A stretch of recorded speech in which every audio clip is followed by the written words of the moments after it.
Magandang araw! Dahil nga may nagre-request ng recipe ko ng sweet and sour meatball ay gagawan ko po ito ng video. Kalahating kilo lang po yan ng ground pork, nilagyan ko po ng 1/4 cup of breadcrumbs, saka 1 teaspoon of asin, 1 teaspoon of black pepper. Nilagyan ko din po siya ng egg.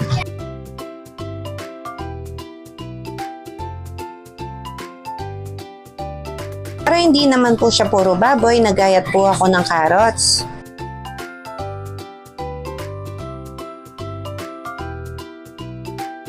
Dahil hindi pa nga ako nakaka-pour ng bilog, nagdagdag pa ako ng breadcrumbs dyan. Tapos nilagyan ko din po siya ng garlic powder. Bali 2 teaspoon po yung garlic powder na nilagay ko.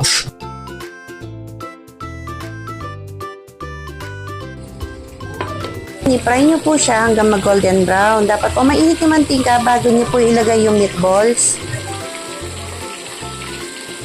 For the sauce naman po, naglagay po ako ng 1/4 cup of sugar, 1/4 cup of vinegar, and 1/4 cup of pineapple juice. Kinuha ko lang po yung juice sa chunk, kaya hindi na po ako bumili ng pineapple juice. Naglagay din po ako ng 1 tablespoon of oyster sauce, saka po 1 teaspoon ng asin, 1 teaspoon ng black pepper. Prito ko muna yung carrots bago ko po ilagay yung bawang at sibuyas. Ganito po talaga yung ginagawa ko kapag may carrots nga yung putahe ko, kasi po para po magad maluto yung carrots. Kapag nanay ka nga, unang-una mong tagahanga yung asawa at mga anak mo.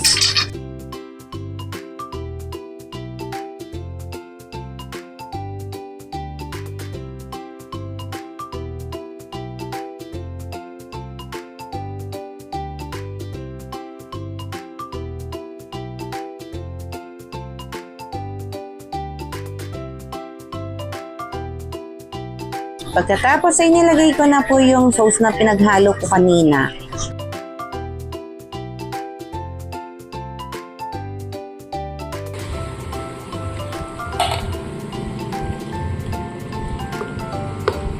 Naglagay din po ako ng pampalapot. Yung pampalapot po, 1/4 cup of water po yun, tsaka 1 kutsara ng cornstarch.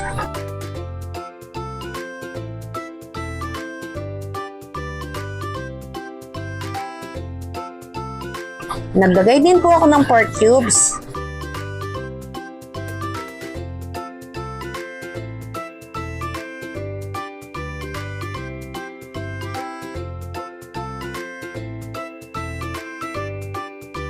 May nakalimutan po akong ilagay na sangkap. Pero pwede naman pong habulin. Naglagay po ako ng 1/4 cup of ketchup dyan. Kung may banana ketchup po kayo, pwede po yon. Kaso po, tomato ketchup lang po yung available sa amin. Hanggang dito na lang po ang mini vlog ko. Try nyo po yung recipe ko. Siguradong mapapasarap po kayo. See you on my next vlog. Bye-bye!